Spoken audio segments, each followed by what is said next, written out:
This is the Interdimensional Meditation Astral Travel Report for September 18th, 2025. I flew through the sun and met with the Divine Mother of Creation. And this was from last night's live guided interdimensional meditation. And we do these every Wednesday and Saturday at 8:30 p.m. Eastern Time, live streamed for free on this channel. If you did not do the meditation we did last night, just simply go to the live section on this YouTube channel and just enjoy the adventure. All right, so if you did do the meditation, then I need for you to please put in the comments section what you experienced, especially fill in the blanks of the things that I forget, because to be honest, half an hour after the meditation, I can't remember anything hardly, because the frequency is getting so powerful and so high for me. So please, if I forget something, if I get it wrong, put in the comments section what you remembered. But most importantly, put in what you saw, what you experienced, what communications you had, what beings you interacted with, how you saw it. It's very helpful for all of us, and it helps me as well. All right, so what do I remember? I remember that starting as we were getting ready to do the meditation, as we were getting ready to do the meditation, I had no idea what was going to happen. But as we started doing the wheel breath, I had started getting an idea of what was going to happen, and what was going to happen was that we were going to interact with Sekhmet, the fire, lightning protector goddess of the entire universe. She's also surrounding your soul right now. So literally right here in your rib cage where your heart is, surrounding that is a spiritual energy. It's in fact, scientists know this, that there is an electromagnetic field around the heart, and that the heart is not about pumping blood, it's about creating an electromagnetic field. And what blood does is blood carries the electromagnetic energy through the body. So anyway, she lives there, but she also lives out there. So as we were doing the wheel breath and warming up, I had this idea that we were going to go and communicate with her. And what I saw was the sun, and then I saw like a black, because we are going to have a solar eclipse coming up here just in a few days, in case you didn't know. I wasn't thinking about this before we did the meditation, so now in hindsight, I find it a little coincidental. So I saw the sun, and then a black disc inside of the sun, just like an eclipse. And then in front of that, there was the goddess Sekhmet, and she was standing there. Her arms were out from her body a little bit, and she was holding this deep purple. It looked like a gemstone, but it was moving around, and it had all this energy, and it was deeply purple and powerful. And I felt that we were being pulled towards that. I think what I did is when I first got there, that we absorbed the energy. I think we did some breathing and breathed in the energy and took it into our three energy centers. I believe that's what happened. And then we got pulled into it. We went into that purple gemstone orb thing, and then that started getting narrower and narrower, and it turned into blackness. And so we were going through this blackness and letting go of our ideas of things, our attachments to things, our identity, moving further and further and further towards this just tiny black singularity, like we were getting squished down into it. And that then, so I had to release and let go, and then that allowed me to actually pass through quite easily. And then we came out on the other side, and it was pure white. Just this white area, and then this like more intense white energy started forming in front of us, and that was the Divine Mother. And I was reminded that when I first encountered the Divine Mother and Father, they're simultaneously two beings in one being. When I interacted with them, I was kind of confused because the feminine was pure white light, and the masculine was this dark energy with little golden sparkles of power. And then I became aware that the yin-yang symbol, in the third dimension, we look at the yin-yang symbol as the white is masculine and the black is feminine, but at the center of the black is a white dot, and the center of the white is a black dot. And so I was told that that's the source. So the source of the feminine is pure light, and the source of the masculine, which appears light in the third dimension, is actually dark, empty power. So things are kind of opposite out there than they are here. So I was reminded that, that's why she looks that way. She's just pure light. And so whenever you look up in the stars, by the way, what you're seeing is feminine power. Now the light waves that come off, and the heat waves, the heat rays, and the light rays that come off, those are masculine energy, but they come from the feminine. So this is why, you can tell if somebody's done research into spiritual beliefs, because if they're stuck on the idea that the sun is masculine and the moon is feminine, it means that they don't know the history of that. That is a modern understanding. Even in Vedic astrology, that's a modern understanding. As you go back far enough, and in fact the name sun, S-U-N, comes from the Germanic name for the goddess of the sun, whose name was Sunna. And if you look at the name Sunna, Su means self, and Na means not, empty, emptiness. So it means the empty, pure essence of the self, the Sunna, and this is the mother. And and as you know, the moon, Mani, is masculine. So the moon was always seen as masculine. Now, this is true not just in like the Norse beliefs, but if you go farther back in time, you will find this is true in all shamanic, maybe not all, most shamanic beliefs, that the sun is feminine and the moon is masculine. So, in any case, we were looking at the mother, pure light. What happened during that, I don't know. There was communication that went on 2 or 3 times. We communicated, and I can't remember what. I think at some point we were asking her questions, and again, the frequency was so high for me, I don't remember. So please put in the comments, what do you remember? What did the mother say to you? What did you ask her? What did she tell you? What gifts did she give you? What was the whole process for you?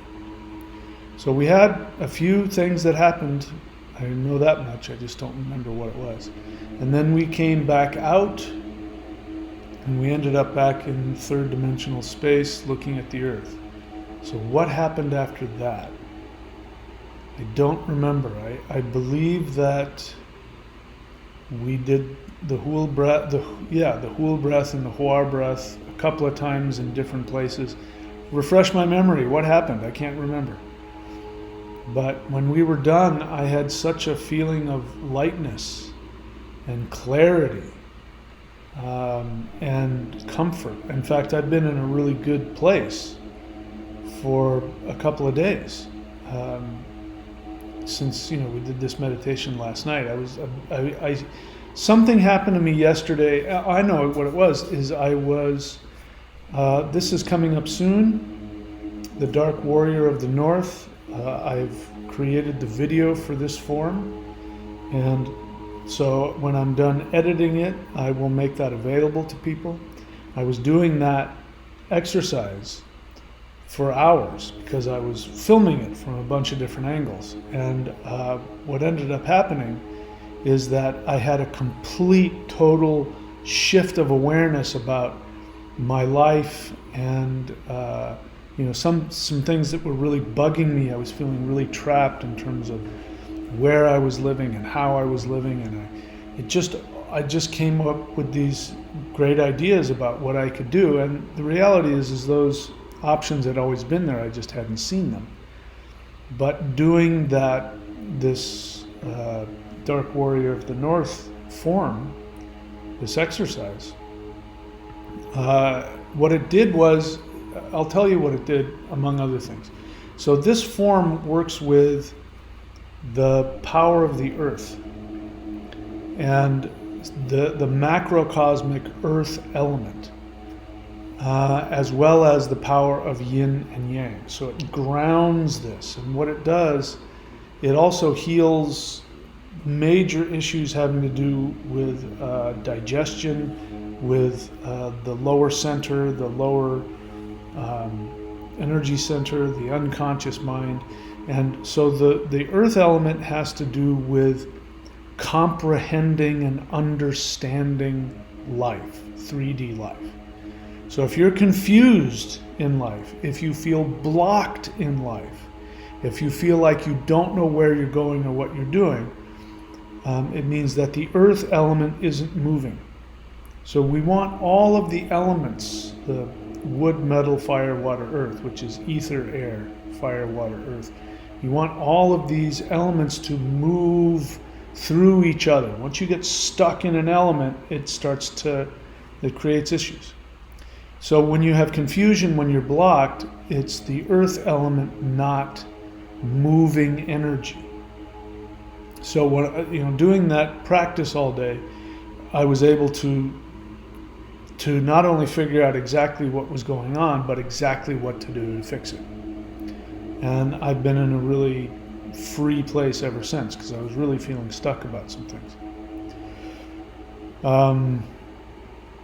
Anyway, so please put in the comment section your experience. If you haven't done the meditation, again, every Wednesday and Saturday at 8:30 p.m. Eastern, we do it live. It's free, and they're archived in the live section. If you're not able to make it, just go there and put on your headphones and close your eyes. And if you fall asleep, no big deal.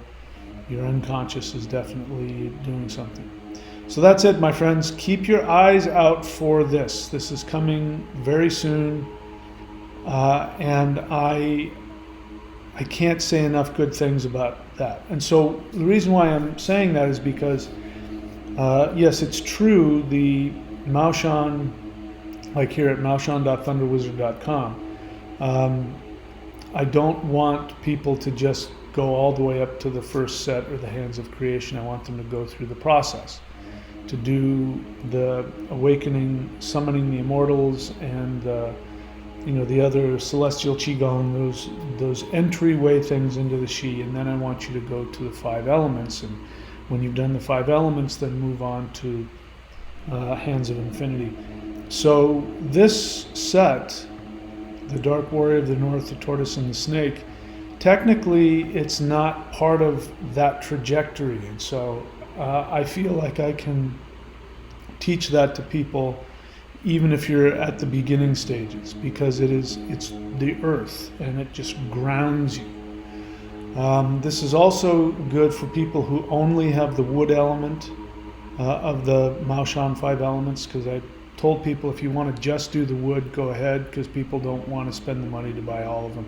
But you should. Once you start with the wood, you should move on. But you can do these two. If you just have the wood, you can do the Dark Warrior of the North, and then follow that with the wood set. And then, by the way, everybody should be doing this. You should be using the 5 elements. There's the 5 element breaths, which I have laid out and taught in the Warrior 90-Day Lightning Qigong. It's very important because the elements have to move. They have to move your emotions and move your energy. Otherwise, you'll get stuck. And that's what's happening to most people. They get stuck in one of the elements, and anyway, it's bad news. So if you're doing, let's say, just the wood set, when you're done with the wood set, then go and do the 5 element breaths: metal, fire, water, earth. So, but if you haven't done any of them, this is also a good place to start. And I'm going to be putting that up. I just can't say enough about it because it's so powerful. And what it is I channeled the majority of it. What we had was a magical set that opens, that traces in the air the Chinese characters for Xuan Wu, who is a deity, the Dark Warrior of the North. And he's a protector deity, but he does much more than that. And so that's as far as the set went. So I asked in meditation, I said, will you channel through me an entire moving form for you? And of course the answer was yes. And it was very different from what I was planning on doing or expecting to do, which is good. And I found that the power of it is so healing and so transformative that I'm going to make it available to anybody, no matter what level of the Mao Shan you're at, because I think it's that important. So keep your eyes open for that. That'll be coming soon. All right, so that's it, my friends. I love you all. You know what to do if you want to get started with this. You go to thunderwizard.com and you click on Shop. And in Shop, down there at the bottom, you'll see Summoning the Immortals, Moving Qigong. Start with that if you want to feel this energy that I'm talking about, this higher dimensional energy, the energy that we meditated to. So the energy that we meditated to last night, in fact, not so much the mother, but the Sekhmet, who was the doorway through which we went to the mother. That energy, which is the energy around your heart, is the 5-dimensional shifting energy. She's here to shift the world. She's the one that's doing it. And so if you want to connect with her energy, this is the entire focus of the practices that I'm teaching here. So go to thunderwizard.com, click on Shop, scroll to where you see Mao Shan Summoning the Immortals. If you've done that already, then get Celestial Qigong, the foundation of Mao Shan energy work. If you've done those, you don't have to do all of them, but if you've gotten connected, then you see to the left side, you see Mao Shan 5-element Shamanic Spirit Fighting Moving Forms #1 wood set. Get started with that. Eventually do all of the 5 elements, and then you move up to the other ones. Those can be found here at maoshan.thunderwizard.com. If you want to get them individually, get them at the shop. I'll probably make Xuan Wu available in both places. Anyway, enough of that. I'm babbling. Thank you so much, my friends. I love you all. I hope you enjoyed the meditation. I will see you all very soon. Please be very good to yourselves.